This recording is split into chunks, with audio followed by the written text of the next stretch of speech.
శ్రీమాత్రే నమః. ఈరోజు 5వ రోజు అమ్మవారికి చక్కగా గాజుల మాలని నేను టెంపుల్కి పంపించడానికి చేస్తున్నానండి. అమ్మవారికి ఎదురుగా కూర్చొని అమ్మవారి సన్నిధానంలో ఈ విధంగా గాజుల మాల అల్లుతున్నాను.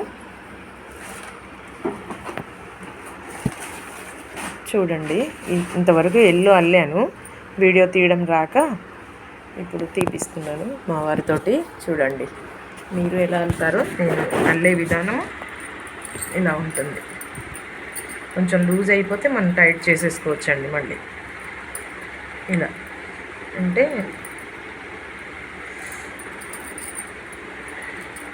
ఈ విధంగా ఇప్పుడు ఎల్లో వేసాను.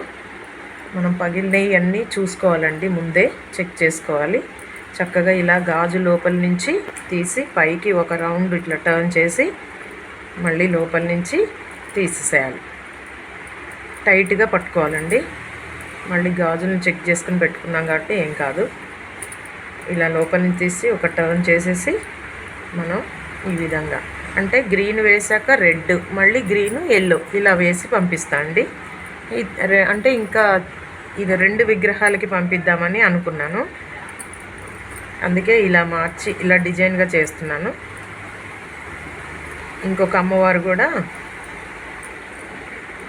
ఉన్నారు, 2 విగ్రహాలకి అమ్మవార్లకి పంపిస్తున్నానండి. ఇప్పుడు ఇలా మేకింగ్ చేసిన మాల మీరెవరన్నా ఇలాగే చేశారా, నా విధంగానే కామెంట్ చేయండి. ఇలా అండి. ఇప్పుడు ఇదిగోండి, చక్కగా చివరికి మనం హ్యాంగ్ చేసుకోవడానికి ఇలాగా అల్లానండి. ఇలా అల్లేస్తే మనకి చివర ఇలా హ్యాంగ్ త్రిశూలంకి కానీ వాళ్ళు ఎలాగైనా పాసిబుల్గా పెట్టేసుకుంటారు. ఒక్కొక్కసారి టైట్గా అంటే మనం వెళ్ళి సెట్ చేస్తే పర్వాలేదు. ఇదిగోండి, ఈ విధంగా మాల వస్తుంది. కనిపించిందండి, ఇలాగ వస్తుంది.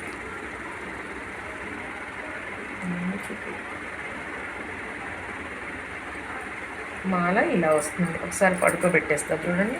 ఇలా మనం అల్లేటప్పుడు మార్చుకుంటూ అల్లుతున్నప్పుడు ఇలా టైట్ చేసుకొని మళ్ళీ గాజును పెట్టుకుంటే టైట్గా అల్లగా వస్తుంది.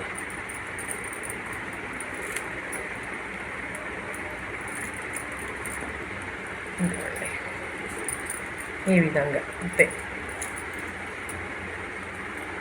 కొనాలి అంటే గాజుల కన్నా రేట్ ఎక్కువ అండి మాల.